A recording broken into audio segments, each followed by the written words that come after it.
Assalamualaikum warahmatullahi wabarakatuh.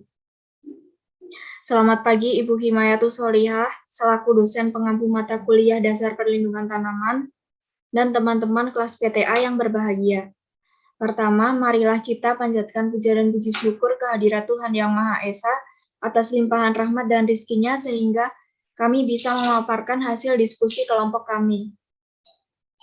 Sebelum kami memaparkan hasil diskusi kelompok kami, perkenankan kami untuk memperkenalkan diri dahulu. Saya, Kiai Syarif Wanda Maura, dengan NIM 133210022, selaku moderator dan pemateri.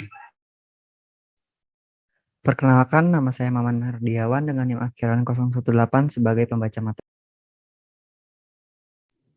Perkenalkan, saya Rifki Aditya Dwi Nugroho dengan akhiran NIM 019. Perkenalkan, saya Srihani Sinamora dengan akhiran NIM 021 sebagai penyampai materi. Topik yang akan dibahas oleh kelompok kami yaitu arti penting gulma. Dalam arti penting gulma ini ada 4 subbab. Yang pertama, pengertian gulma. Yang kedua, keuntungan gulma. Yang ketiga, kerugian yang ditimbulkan oleh gulma. Dan yang keempat, klasifikasi gulma. Yang pertama, pengertian gulma yang akan disampaikan oleh Maman Mardiawan. Untuk Maman Mardiawan, waktu dan tempat saya persilakan. Baik, terima kasih Kesha atas kesempatannya. Di sini saya akan sedikit menjelaskan tentang apa itu gulma. Nah, gulma merupakan tumbuhan yang tumbuh pada suatu tempat dan keberadaannya tidak diinginkan manusia. Karena hal ini disebabkan gulma dapat mengganggu tanaman budidaya atau dapat mengganggu aktivitas manusia. Dalam konteks ekologi, gulma tanaman budidaya atau weed crop ekologi adalah tumbuhan yang berasal dari lingkungan secara alami dan secara kontinu mengganggu tanaman dan aktivitas manusia dalam usaha tanaman budidaya. Nah, kerusakan yang langsung disebabkan karena adanya gulma di dalam atau di dekat lahan yang ditanami itu dapat berupa pengurangan hasil dan kualitas oleh persaingan kebutuhan gulma, seperti unsur hara, air, dan cahaya. Gulma dapat mengurangi efisiensi panen dan asistan. Hal ini disebabkan karena gulma yang membentang di tanah membelit ke dalam mesin dan yang berdiri tegak mengapung atau menumpang pada panen.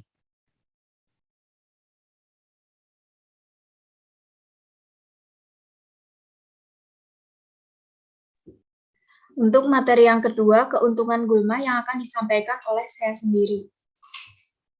Meskipun kehadiran gulma tidak dikehendaki dan menambah beban bagi petani, akan tetapi apabila gulma dikelola secara tepat, maka akan memberikan manfaat pada sistem usaha tani. Manfaat gulma yang pertama, melindungi tanah dari erosi, misalnya Imperata cylindrica dan Paspalum conjugatum. Yang kedua, menyuburkan tanah, contohnya Centrosema pubescens dan Pueraria javanica. Yang ketiga, sebagai inang pengganti predator serangga hama atau patogen seperti Zinedrella nudiflora. Kemudian, yang keempat, parasitoid serangga hama, contohnya Diadema eucharopaga pada Vernonia cinera sebagai musuh alami. Yang kelima, sebagai trap crop, contohnya Tripsacum laxum aplatilenchus lucy pada teh. Kemudian materi yang ketiga, kerugian yang ditimbulkan oleh gulma yang akan disampaikan oleh Rifki Aditya. Kepada Rifki Aditya, waktu dan tempat saya persilakan. Baik, terima kasih. Untuk materi selanjutnya adalah kerugian yang ditimbulkan oleh gulma. Berdasarkan definisi yang telah dijelaskan tentang apa itu gulma, jadi gulma itu dapat merugikan tanaman, baik tanaman budidaya maupun tanaman lainnya. Kerugian yang ditimbulkan oleh gulma, yang pertama, mengurangi keindahan area sekitar tanaman yang ditanam, kemudian terjadi perebutan unsur hara antara tanaman yang ditanam dengan gulma, dan yang terakhir, menambah biaya produksi.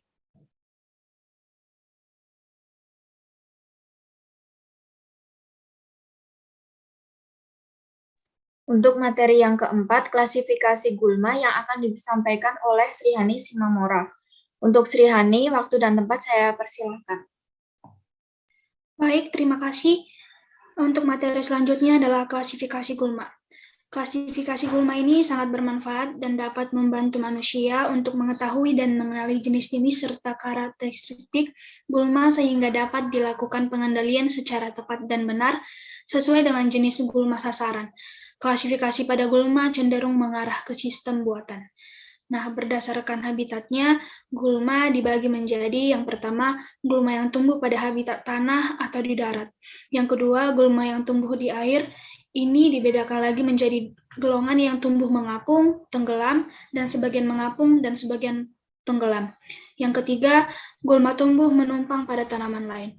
Nah, yang untuk berdasarkan tempat tumbuh, gulma dibagi menjadi yang pertama terdapat pada tanah sawah, yang kedua terdapat pada tanah kering atau tegalan, yang ketiga terdapat pada tanah perkebunan besar, dan keempat terdapat di rawa atau waduk. Yang ketiga, berdasarkan daur hidup, gulma dibagi menjadi yang pertama, gulma semusim, umur tidak lebih dari 1 tahun. Yang kedua, gulma tahunan, umur lebih dari 2 tahun. Dan yang ketiga, gulma dwi musim. Next.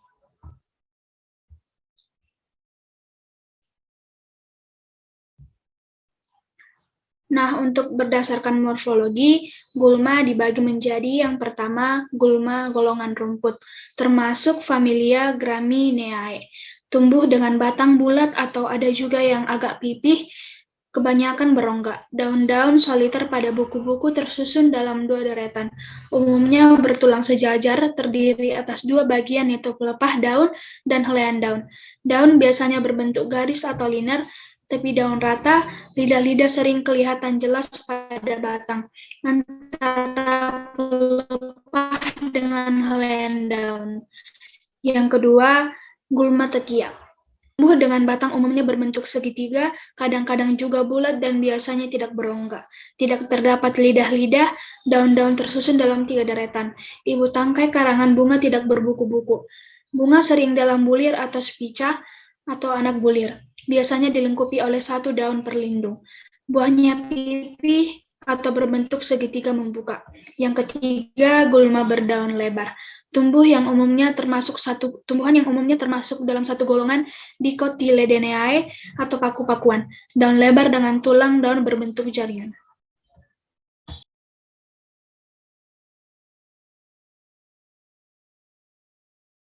Kemudian beberapa spesies gulma penting yang akan disampaikan oleh Maman Mardiawan dan Rifki Aditya. Waktu dan tempat saya persilahkan. Baik, terima kasih Kesha atas kesempatannya. Di sini saya akan menjabarkan atau menjelaskan beberapa spesies gulma yang penting diketahui. Yang pertama yaitu ada Imprata cylindrica LB Mauf atau contohnya yaitu alang-alang. Alang-alang mempunyai kecepatan tumbuh yang tinggi baik secara biji maupun secara vegetatif. Alang-alang juga memiliki daya kompetisi dengan tumbuhan lain yang sangat tinggi. Yang kedua yaitu Paspalum conjugatum Berg. Nah, gulma ini merupakan gulma yang tergolong dalam familia Paniceae. Gulma ini tumbuh menjalar dengan penyebaran melalui biji dan akar stolon. Yang ketiga yaitu Eupatorium odoratum L. Gulma ini banyak terdapat di daerah penggembaan, perkebunan kelapa, karet, kelapa sawit, teh, tebu. Dan selain itu, gulma ini memiliki pertumbuhan yang cepat dengan daya kompetisi dengan tumbuhannya yaitu tinggi. Yang keempat yaitu Cyperatus rotundus L. Gulma ini termasuk keluarga teki-tekian atau Cyperaceae. Nah, bagian tumbuhan yang berada di bawah tanah terdiri dari akar rimpang dan umbi. Yang kelima yaitu Micania sp. Gulma ini tumbuh memanjat, penyebarannya meluas dari daerah dataran rendah sampai ketinggian 1000 meter. Daya kompetisinya tinggi dan dapat mengeluarkan eksudat beracun terhadap tanaman lain. Dan yang keenam yaitu Melastoma sp. Gulma ini banyak terdapat pada perkebunan karet, teh, dan dapat tumbuh sampai ketinggian 1650 meter di atas permukaan laut.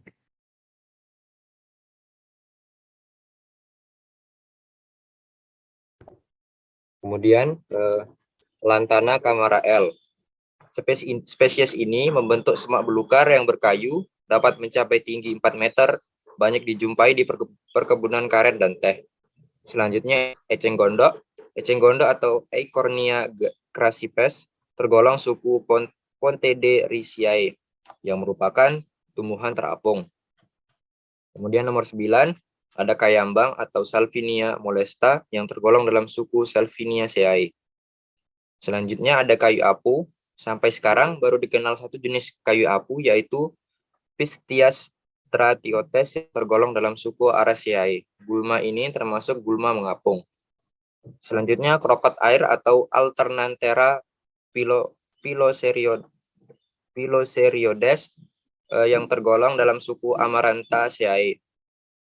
Gulma ini dapat agak mengapung di air.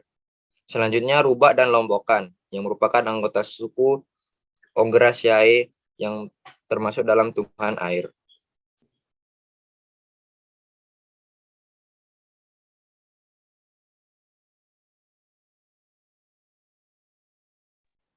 Baik, sekian presentasi dari kelompok kami. Atas kurang lebihnya kami mohon maaf. Wassalamualaikum warahmatullahi wabarakatuh.